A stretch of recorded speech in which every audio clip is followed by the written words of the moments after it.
நம்ம சாதம் ஒன்று தாளிக்க போகிறோம். குழம்பு இப்போதைக்கு இல்லை, சரி வைக்கிறதுக்கு டைம் ஆயிடுச்சு. என்ன பண்ணுறேன்னா ஈஸியான ஒரு சாதம் பண்ணுறோம். கடுகு போட்டுட்டோம், எண்ணெய் ஊற்றி கொஞ்சம் கடலைப்பருப்பு, கொஞ்சமாக உளுத்தம்பருப்பு போடுறோம். நறுக்கி வச்ச பச்சை மிளகாய், வெங்காயம்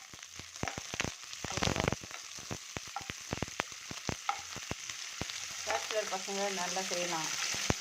குழம்புலாம் தேடிட்டு இருக்கணும்னு ஒன்றும் இல்லை. வெள்ளை சாதம் கொஞ்சம் இருந்ததுன்னா வெங்காயம், தக்காளி, பச்சை மிளகாய், கடுகு, உளுத்தம்பருப்பு, கடலைப்பருப்பு, ஒரு தக்காளி கட் பண்ணி போட்டு கொஞ்சோண்டு மிளகாத்தூள், வரமிளகாத்தூள், கொஞ்சம் மஞ்சள் போட்டு நல்லா ஃப்ரை ஆனதும் சாதம் போட்டு ஃப்ரை பண்ணி சாப்பிட்டுக்க வேண்டியதான்.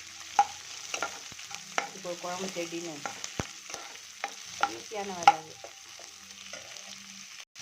தக்காளி போட்டேன்னா இதில் கொஞ்சம் உப்பு போட்டு நல்லா வதங்கணும். இதில் மிளகாத்தூள், வரமிளகாத்தூளும் மஞ்சள் பொடியும் போடணும். வரமிளகாத்தூள் கொஞ்சம் போட்டுருக்கேன், சும்மா கொஞ்சமாக இருந்தால் போதும். மஞ்சள் பொடி கொஞ்சமாக.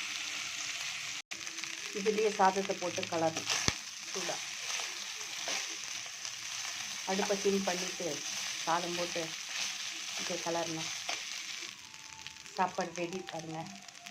இல்லை இஞ்சி பூண்டு கூட போடலாம், இஞ்சி பூண்டு பேஸ்ட்டு.